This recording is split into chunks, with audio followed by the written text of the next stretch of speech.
And today we're going to talk about a very dear to my heart topic that we connected on Substack about, which Yes. I think was super fun, is how to write to market.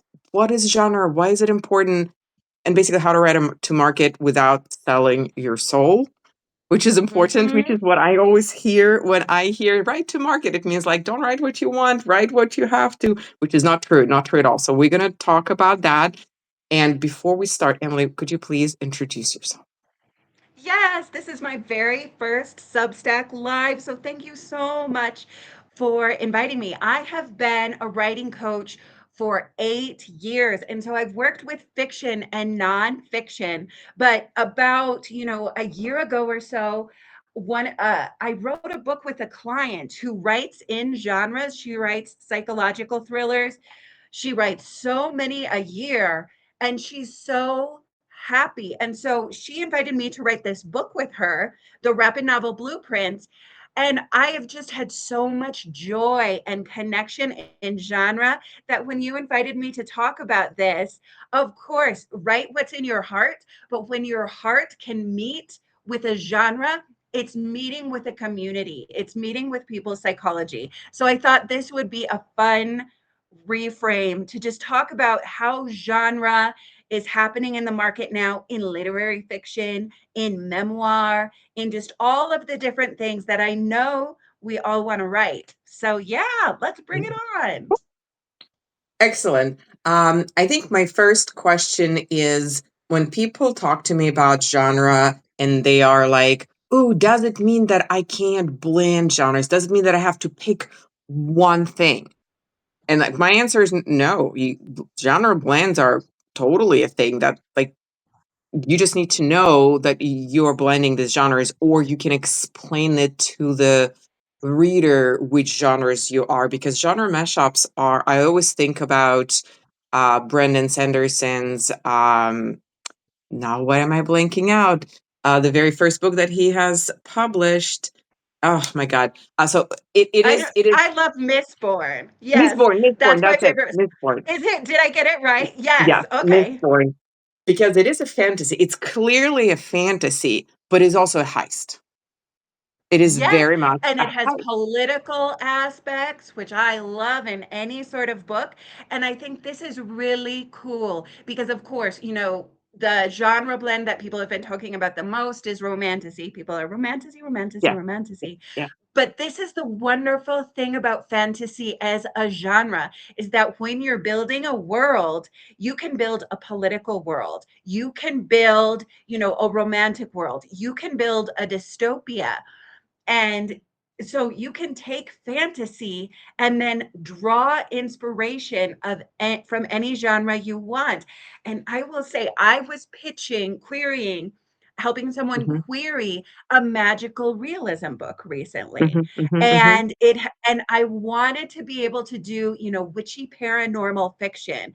And so with my comparable titles for this pitch that I was helping with, I we went straight up witchy fiction. Like, look, witchy fiction is selling. And it's so funny because we did get feedback on the query to query again. And we had the agent knew witchy fiction was popular. She's like, stop it, like give me two witchy fiction titles, but then give me the cross genre titles. And Mm, so that was so funny. And this was actually, it was, the structure was kind of a financial thriller type thing.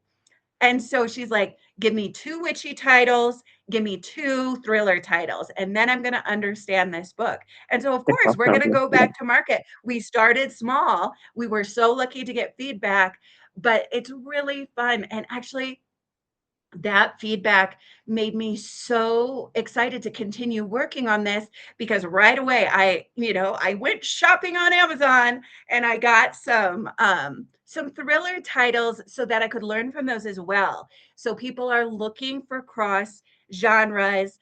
And another thing that's really nice about that, what were we worried about when we were writing this book? We loved that feminine kind of avant-garde, witchiness, like doing things you're not supposed to do, all of that mysticism and all of that. But Mhm. we were also thinking about the economy. And so it's just like these are two things that were in our hearts, money and witches. And And so we mashed love. them together in a book, and it was so fun.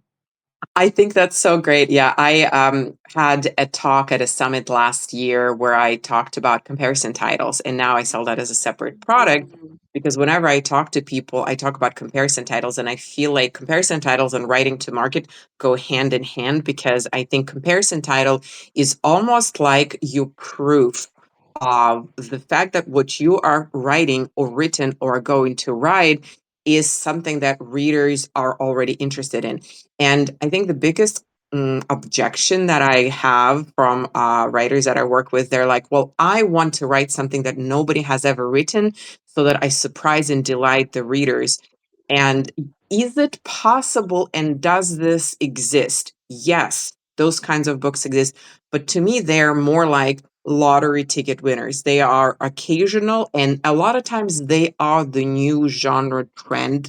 They're what's setting the new genre trend. It doesn't mean that your book is not going to be that. No, they exist. So it means that yes, absolutely. Sometimes you are going to set the new subset of genre trend.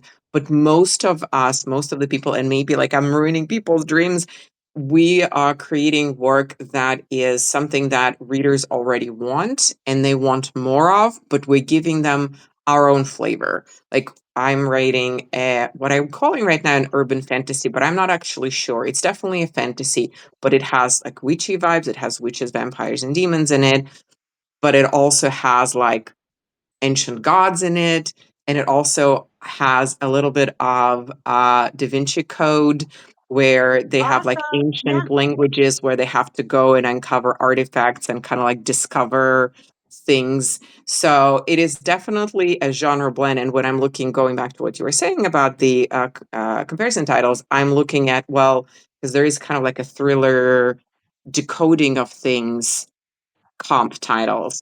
And then there is a comp title that is more like discovery of witches. A woman comes and try like figures out that she's actually a demon and she's figuring out her own powers.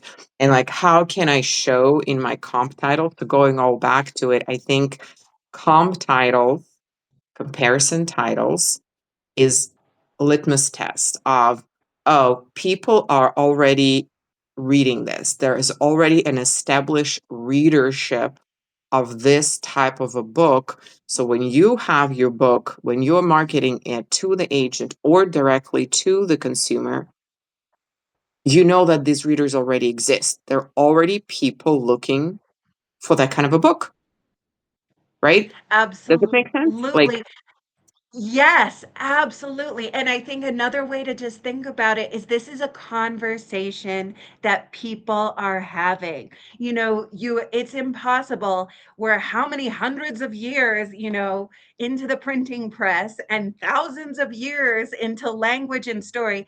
There's a conversation going on.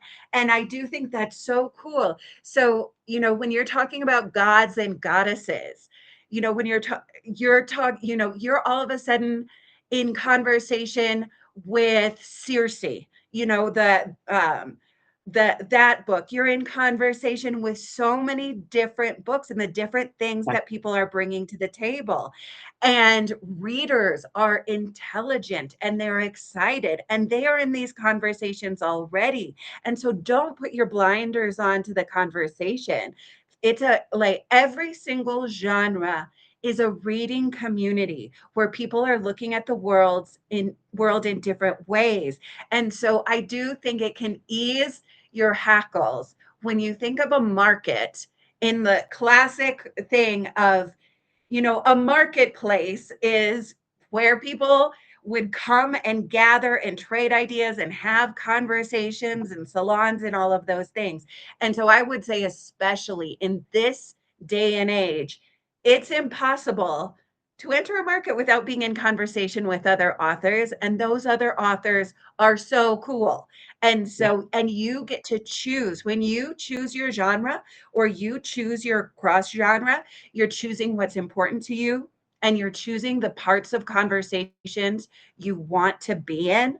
And it's fun to buy a lot of books and read them all. We all love that. So, yeah, yes, yeah. that's, I think, a fun way to think of comp titles.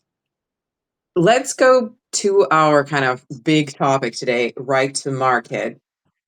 If somebody comes to you and say, okay, Emily, what is right to market? What does it mean to you? What would your answer be? I mean, I suppose the first thing I would say is entering the conversation that's happening now. And actually, another great example. So let's look at a book like Yesteryear, which is just like blowing up Yep. all of a Just sudden. finished it. Yeah. Like everybody is talking about it, it's all over Substack.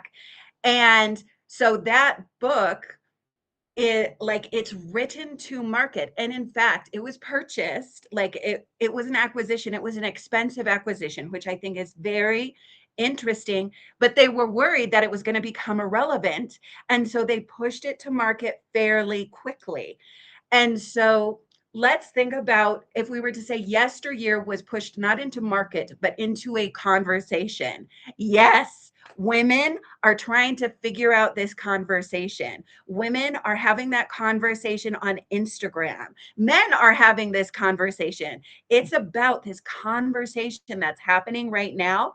And personally, I felt, when I read the book, I was so grateful to be able to see the conversation from other perspectives. And so I would say, if sales and marketing has kind of leaves a bitter taste in your mouth, think about the conversations you want to be a part of. And that's true of fiction and nonfiction.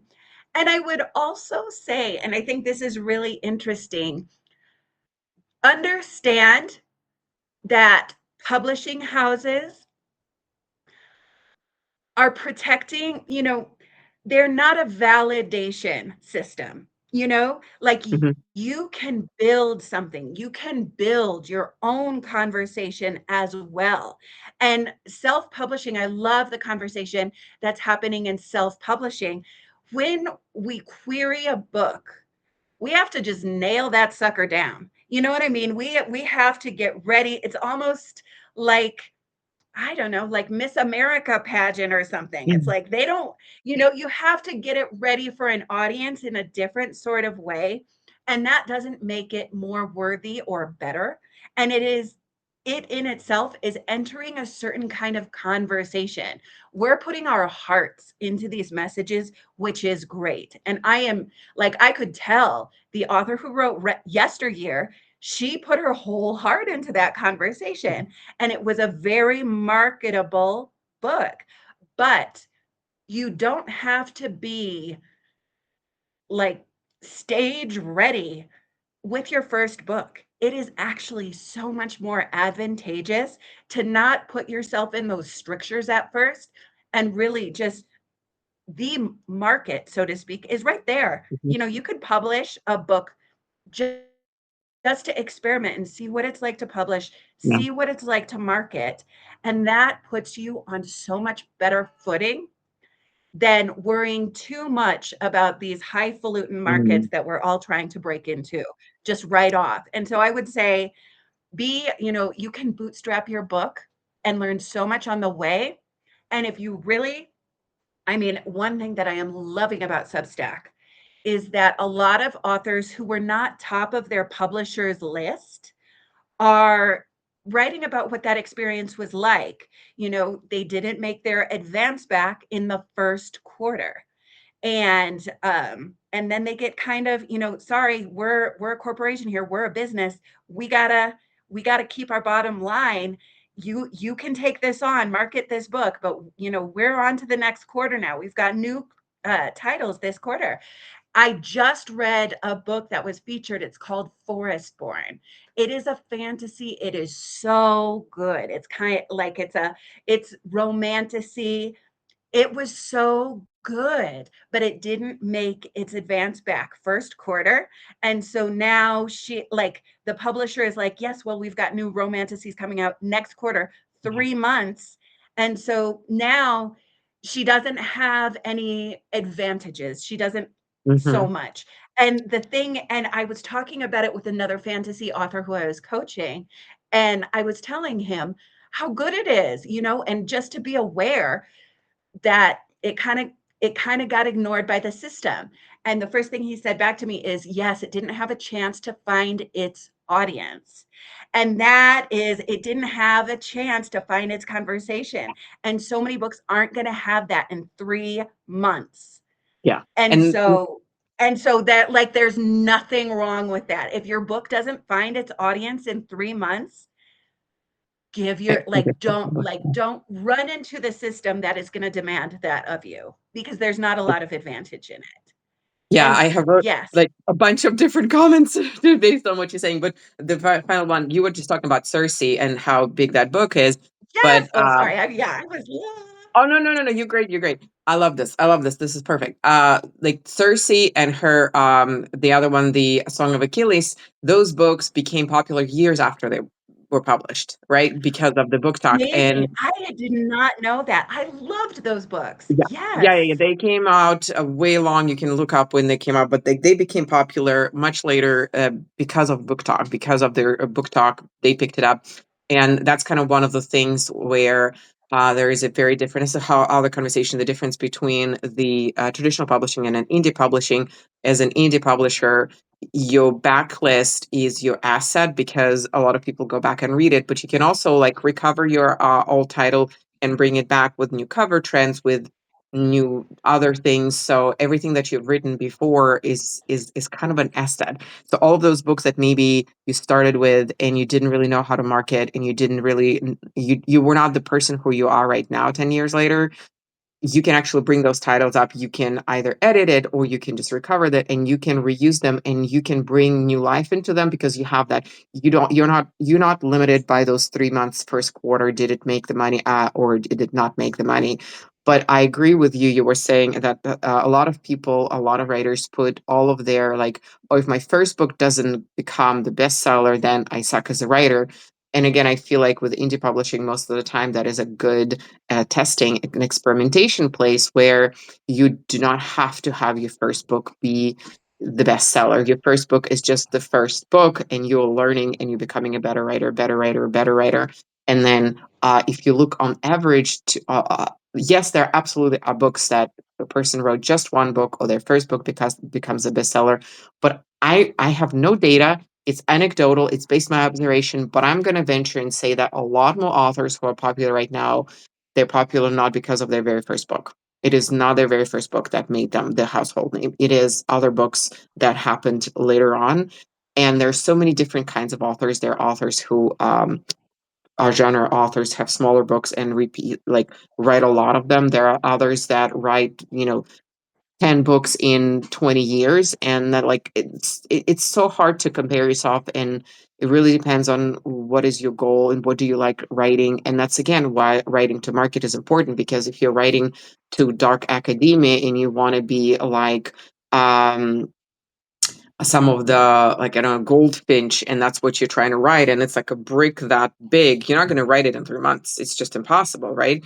You're going to be comparing yourself to Goldfinch. Takes her absolute years to write, and then yeah, you have just a lot of smaller number of books, and you have to figure out a way to market them. And this is like selling a car as a product, right? You have one product that takes a long time. It's probably you need to make a lot more money off of one thing, versus if you're making something that is like McDonald's hamburgers, then you have to mass produce. You can make them faster, they cost cheaper, but then you have to make a lot more of them. Like, this is also why it's important to figure out which market are you in, right?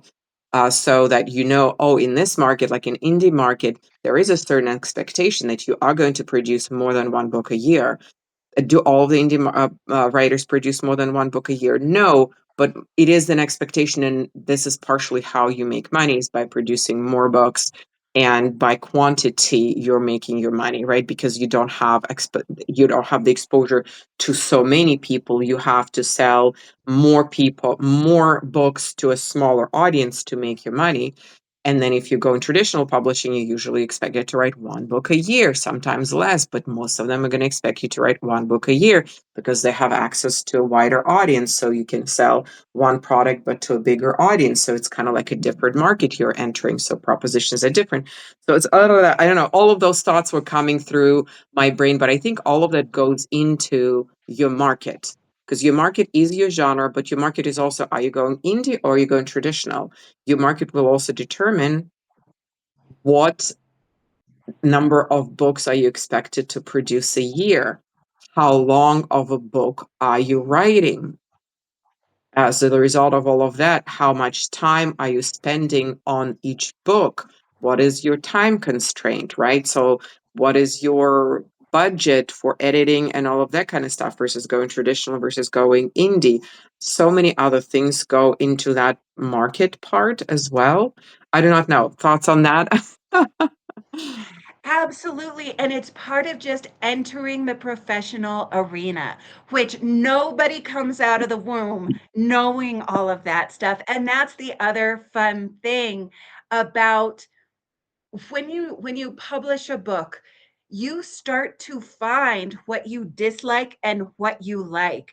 And being successful at this, there's an interior part and there's an exterior part, and you just get the hang of that through experience. So, for instance, the rapid novel Blueprint, which I wrote with Miranda Reichs, she reads thrillers. She reads at least a thriller a week. She loves writing thrillers. She writes a thriller every 3 or 4 months, and her heart is just right there. That is why she's successful at it. And then there are other writers who do more literary prose, who do perhaps historical fiction and things like that. Those books take a little longer. They take a year or 2 years to write, and nobody I have ever worked with has done it in a year the first time. And many of the people I work with start with self-publishing and then grow into either, Incubator Books. That's Miranda's publisher. They publish, they publish thrillers, nothing else, crime and thrillers. They are a genre publisher. Then Hmm. there are other, Penguin. They take a year to write a book. They give you a year to write the book, and they deal in different genres. And so it's kind of like, where is your heart at? Sometimes genre writers are like, oh my gosh, I don't want to wait that long. Let's just get it out. Let's make the money, honey. And then there are other writers who just, I don't want to be rushed. That sounds stressful. I didn't leave my corporate job to have another corporate job, and things like that. And so the experimentation, no matter what you're doing, you are going to find what feels good to you, and you're going to find what you don't like. And so there's no reason to wait on that. Experiment. Marketing a book that's traditionally published is not different from marketing a book that is self-published. Like, everybody has the same goal, to reach out to readers and become a part of a conversation. So I Yeah. think, yes, and it's so easy for us to say this because we work with so many writers, and so we see it happen in so many forms. But I would say, of course, when your first experience, Just lost your sound. yes, there we Now go. you're back. My Audible has just been coming up just randomly. There's a ghost in my computer. So, yes, that could It's be. like, listen And to it just Audible right flicks now. You it don't need to on. stop. Yeah. Yes. Yes, I'm here. So, but we were talking about how just through the experience, when you have something in your heart, it can be harsh when you enter the reality of the market. It can be, and this is definitely true for independent writers, for self-published writers, we all have a dream in our heart, and we go after that dream.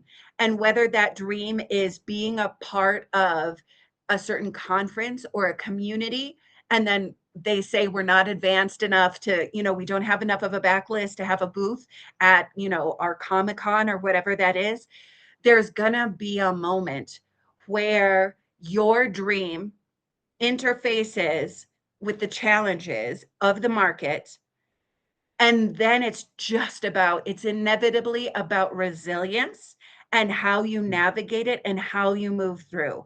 Because it's really fun to drink a cappuccino at home and be like, First, I'm going to be famous. Then I'm going to be more famous. Then I'm going to be extremely famous.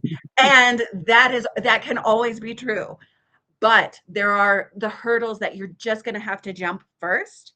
And whenever you jump that first hurdle, you take the fall harder and then you take it less hard and you take it less hard. So, yes, I think Yeah, that's part of it. It's just getting out there, seeing starting.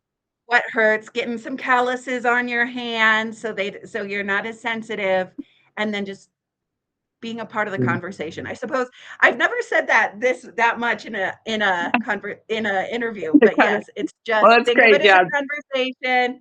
They're gonna tell you, "Give me more thriller titles with your witchy titles," and then yeah. you just explore that.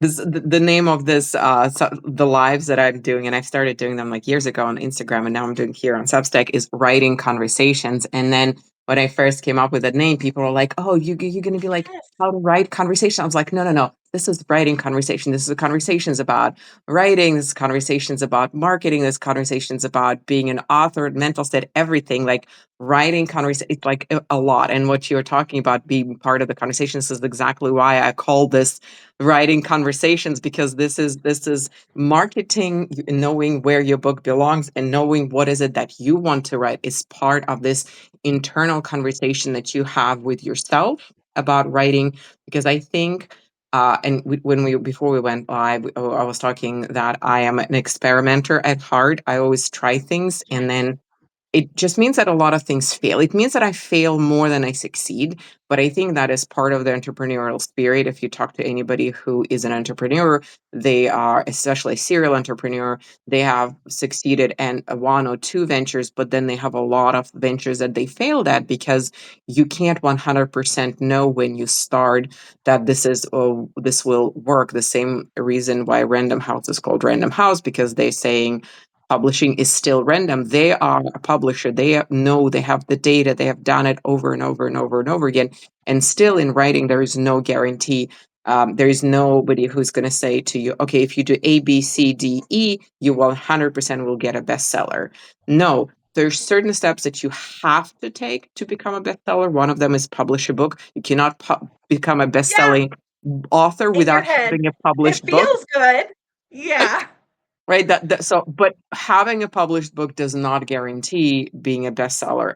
And there's so many things that you can do to improve and to kind of help yourself getting there. And having money absolutely helps, because you can get ads and all of that kind of stuff. But there's still are no guarantees. There are no guarantees. Otherwise, publishing houses would be like rolling in money, because they would have figured it out and will be just doing only bestsellers. And I think, I don't remember again the data, but like a very small percentage of their books are the bestsellers. Then there is a lot of mid-listers that are carrying the ship of publishing, and then there are a lot of books that don't make their advances, don't make them any money, but they have to go and try and try and try. So when you are an author, it's basically the same thing. You have to go try and try and try. And I love working with beginner authors, beginner writers who are writing their first book, first ever book, not published their first book like as a debut, but they're writing their very first book, and they have so many expectations on themselves and on that book. But a lot of times, they don't necessarily yet know themselves as writers, right? Mhm. They have to go through this discovery process of, who am I as a writer? Am I a pantser, a plotter, somewhere in between? How long does it take me to write books? Which parts of writing books do I like? Which parts I don't like? What kind of topics do I like writing about? Which parts of me do I put into a book? Which genres do I write? Which genre mashups? What do I care about? What do I want people who read my books care about? A lot of times I talk to beginner writers, and they love, love, love all of the story structure stuff that I explain with scene structure and all of the mechanics. But I challenge them by asking, okay, so when a reader opens your chapter one and they finish that first chapter, what questions are in their heads? What is that reader now excited about? What is it that they're going to chapter two for? So step away out of your own writing head and go into the reader head. And I think a lot of times for me, when you're talking about right to market, is how can you marry the two? A, you need to learn and know yourself as a writer. What is it that you like writing? What excites you? What will bring you day after day, month after month, year after year to your computer to sit down and spend hours upon hours writing and editing these worlds? You need to be passionate about something, and you need to want, like you was talking about your co-author, right? She's passionate about writing thrillers. Thrillers is what entices her. Yes. You need to figure out what it is for you, and then you need to go to the reader side and you need to figure out what is it that the readers want, what is it that they're excited about, what is it that's going to make them to flip from chapter 1 and to beginning of chapter 2 and keep flipping. And you need to understand there, and then finding that, where do you mesh and how can you explain to the reader, oh, I do it and you guys love that thing, so you're going to love my book as a result. That is writing to market. But if you're writing something and you love this and readers are here and this is what they're liking to read, you're basically, instead of just telling them, oh, I'm writing it and you're liking it is already, it's much easier to persuade that reader to come and read your book. Versus if the readers like reading this and you like writing that, it is not impossible to have them come and try your stuff, but it is a much harder journey. It is just a much And it longer journey to get them there. absolutely. And I love this phrase that people are saying so often now about finding an audience. Finding the audience is the journey, and it happens in different ways.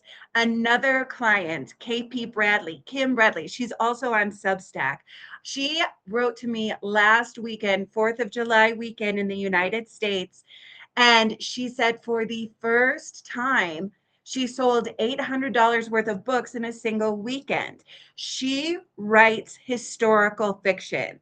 Her books are not selling on Amazon as much as they are selling. She lives in Florida and she partners with local bookstores who do tours in kind of these upscale retirement villages, any sort of thing where, and this is so fun. She told me, and this was actually a couple weekends ago, she was in her community and there was a romance, she had a booth. And there was a romantasy author, there was a horror author, and they were kind of doing this book festival where a bunch of these very nice retirement villages, people were just coming and buying books. And the romantasy woman and the horror guy, they're just like, what is going on with this historical fiction writer? Everybody is going to your booth. And they went and they asked her questions and things. But it's that journey of finding her audience. She's a part of a community. And it is, her people, her audience, they're in their 60s. They go to, you know, 4th of July festivals, and really they're of all ages, but they're people who visit historical sites.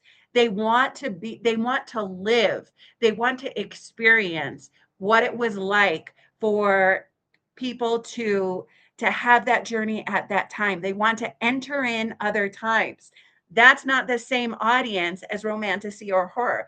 They want different things. And so, of course, we did social media, we did different things, but it's just been really exciting now with this latest book because she's just having these breakthroughs that are just really fun to experience and be in conversation with her audience right in front of her. And so, she, like, Amazon is not recommending her book as much as indie bookstores and her local community are recommending her book. And so it's just that journey of finding your audience. And I didn't know that about Random House. I love that idea. It's just like you have to do 17 experiments and then all of a sudden work it when it's working. You will, if you do 20 things, one of the 20 is going to work better than the others. And then you just go from there and build on that. And then you try 20 additional things on that. And I know that that can sound overwhelming, especially when you're first writing it. But of course, just like this is my very first Substack live, I was like Yeah. pushing the little blue buttons and I'm like, am I going to break her computer? I really hope I don't break her computer.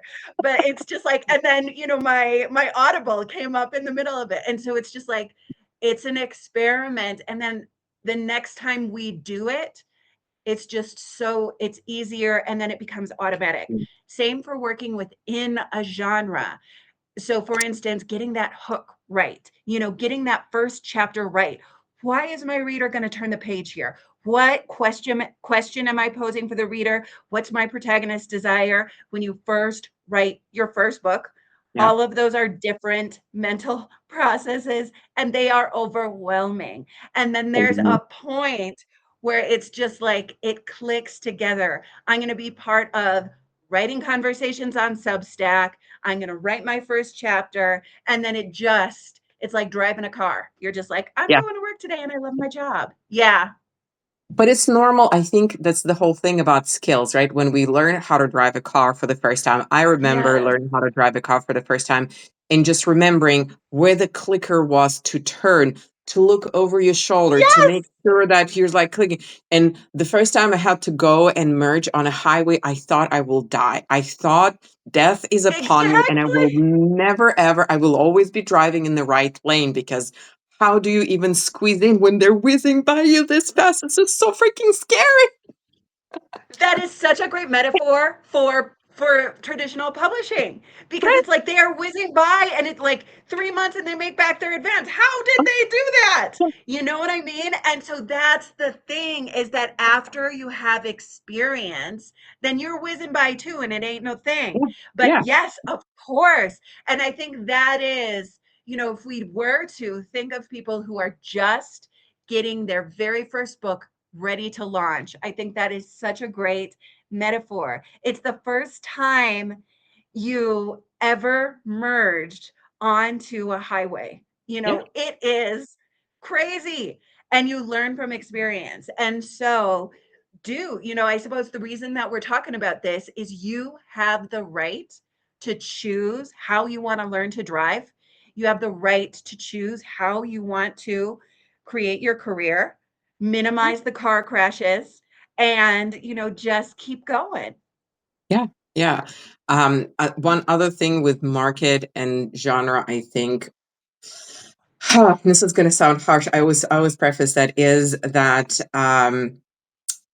when you are a writer and you're writing your first book, a lot of the times you are very like you only see this like you very much like those horses that have the blinders on and you're just basically like going in this one way because getting to your goal of finishing the first draft and getting to your goal of finishing editing your first draft and getting to the goal of either publishing it on your own through indie publishing or through a small press or going into the query trenches and now you have the whole query process a lot.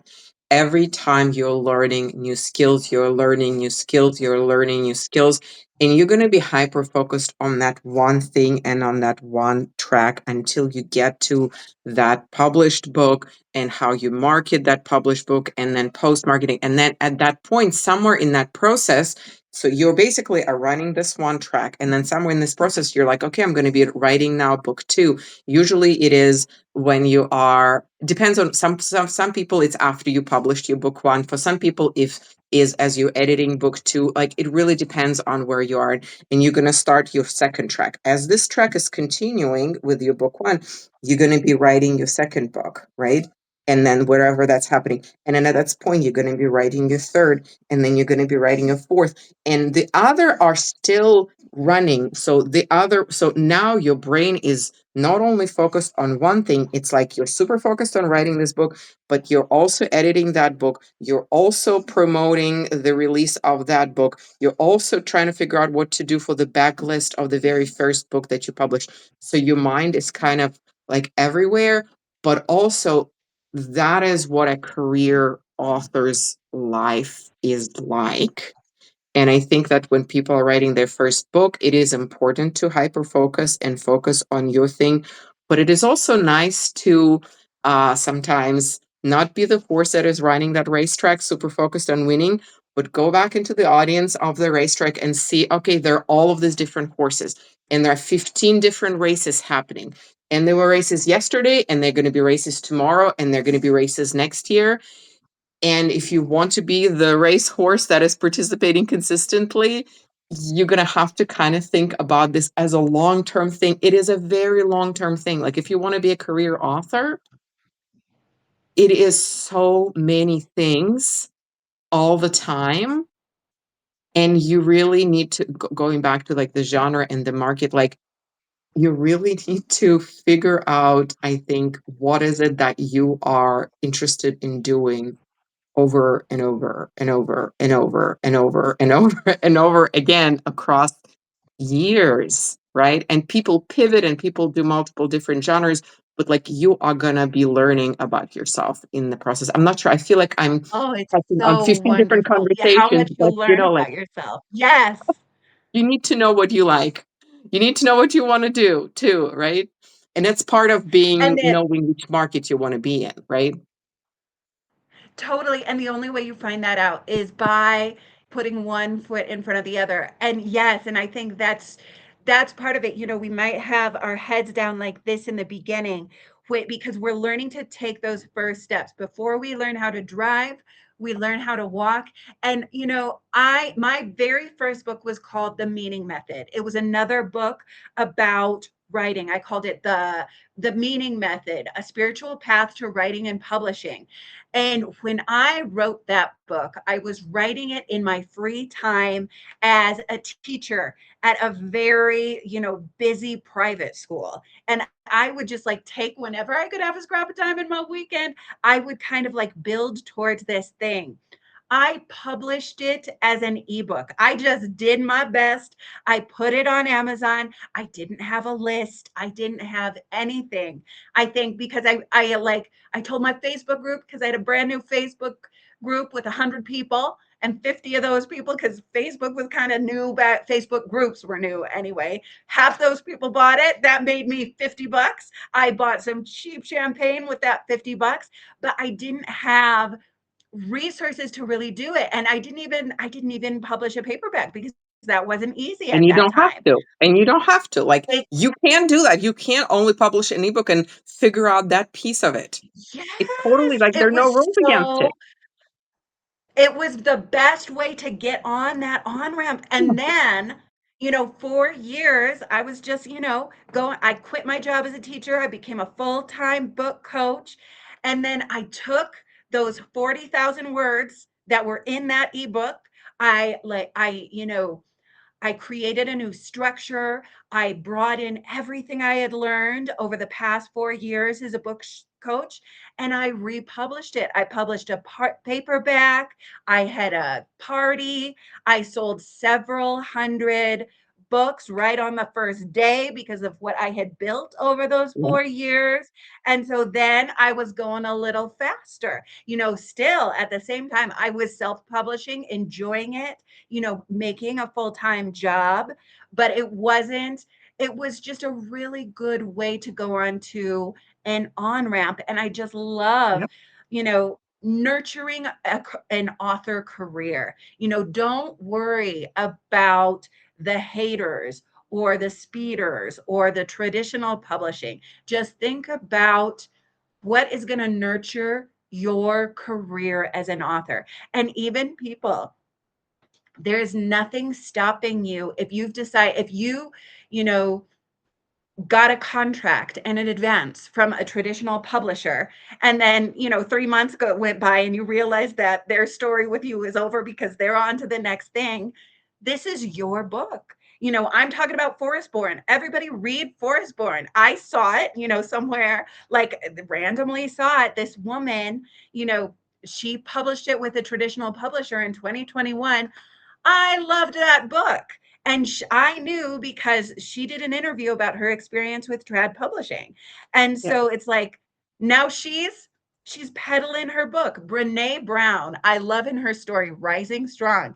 She talks about her self publishing story of peddling her book. She said she was going to academic conferences, and this is written in the book, Rising Strong. And she said, I felt like I had like a green visor and like a coin pouch because I was just like, buy my book, buy my book, buy my book, which was shameful in the 2000s academic world. She was embarrassed and she kept doing it. And now people who have an interview with Brene Brown, like Michelle Obama, you know, they instantly they instantly increase their audiences. Her books are Yep. just they sell like hotcakes, and it was Yep. not for waiting around and not, putting on a green visor and trying to sell that book just at academic conferences. Oh, yeah. The marathon, not a sprint, is also something that I always say. Yes. Book publishing Right on. world is a marathon, and it's not it's not like this. I think a lot of authors expect the trajectory to be like this. The trajectory is like this, It's like right? life. It's a part of life. Yeah. And you never know, and It's there's the always life new choosing. marketing things. Yeah, like there's new market. There was no TikTok, now there is TikTok. There was no ad, now there is AI. There's always something. There's always something that comes your way and uh disrupt the established pattern that worked for you before. Now you have to refigure it out. It's not a stable job that you kind of like learned one skill and you can always do it exactly the same way. Unfortunately, it doesn't quite work that way in writing, but I also think in majority of work jobs it doesn't. Things come and Yeah. disrupt and you have to learn new Security skills. is changing the definition. Yeah. Yeah. Okay, let's do this. As we round up, let's talk about practical things. I always want people to leave with some practical things. So let's address different audiences. Let's start with people who are in the trenches of writing their first book and they encounter this. What can we tell them that would help them to use this right to market in the best way I possible for that stage? And I would say with writing to market, don't write in a vacuum. Like go where pleasure leads you. Right? As you said in the beginning, writing to market is not about figuring out how you can write a book that people want to buy. It's simply about entering conversations. And so go shopping and allow other authors to enter your conversation. People are so worried about stealing.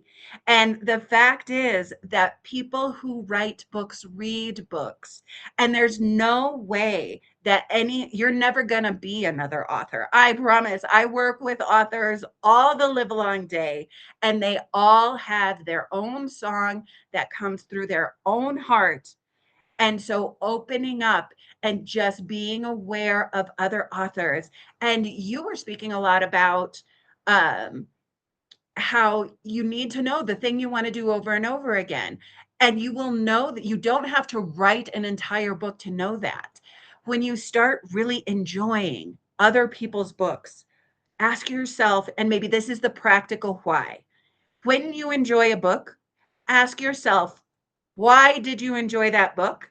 And then, whatever your answer is, start incorporating that answer into the way you Mhm. write, like economic thrillers.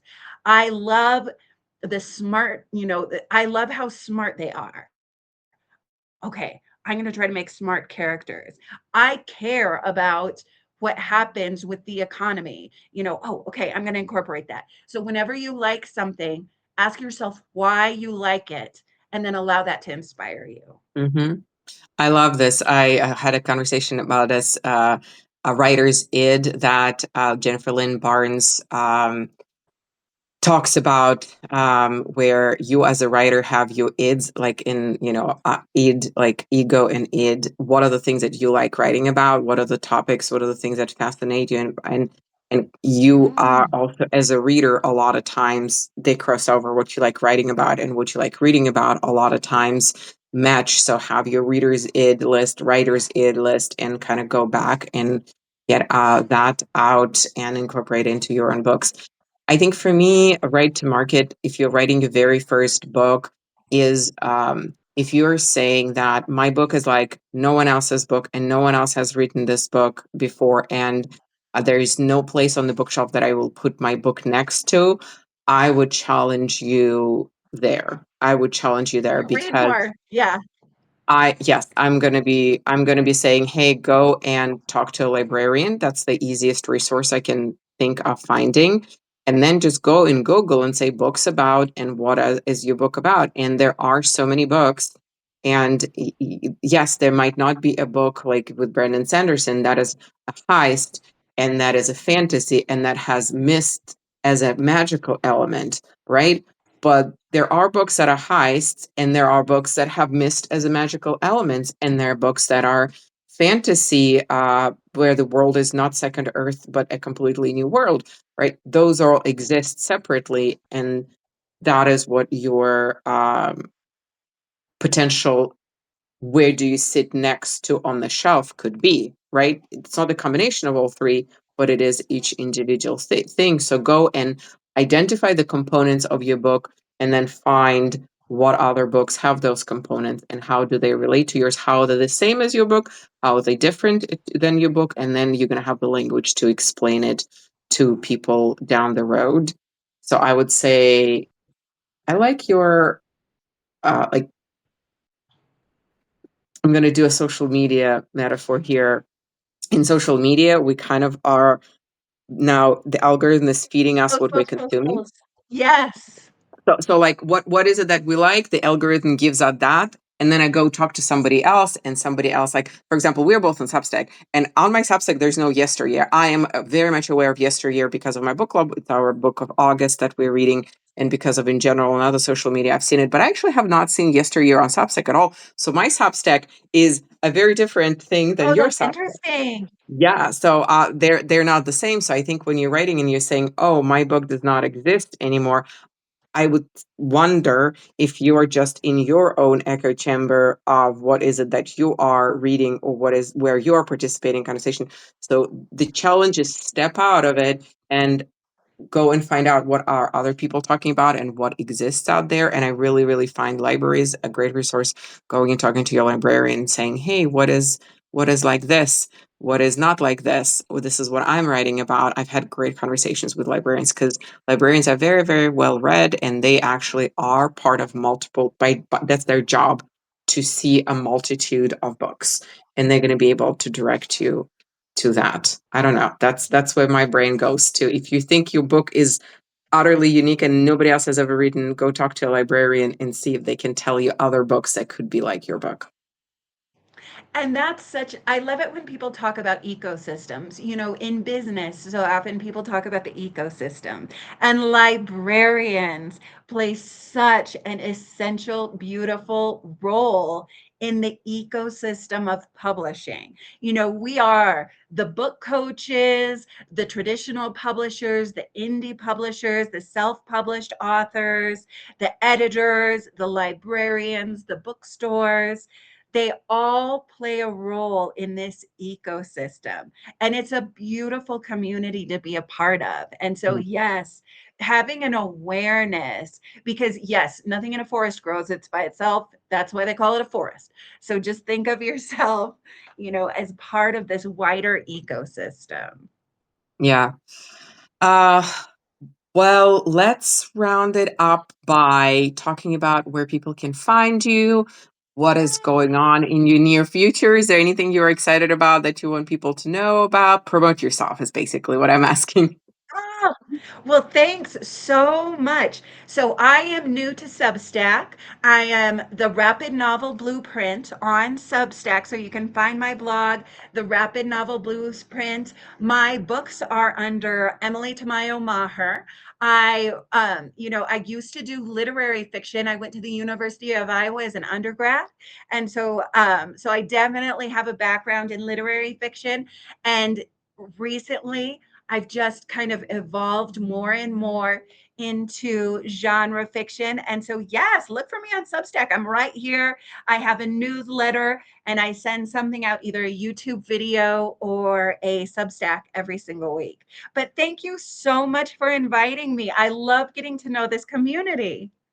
Yeah, and so with the Substack, the nice part is I'm going to post this and I'm going to make the recording available, and then usually I have a video editor who helps me, and she cuts these guys up in shorts. But the nice thing about Substack, it actually automatically is going to cut up this into shorts, so afterwards that you can Yes. use the pre-cut parts and posted places. So just like the backlog of the book, the value is also in people who are going to come across this as a recording, and they're going to view it, and they're going to hopefully leave comments.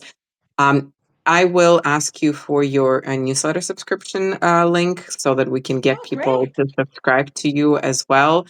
And you said you're also a book coach. Do you have any particular types of people that you work with, or do you have a specialty, or is it everybody? Tell me a little bit about that.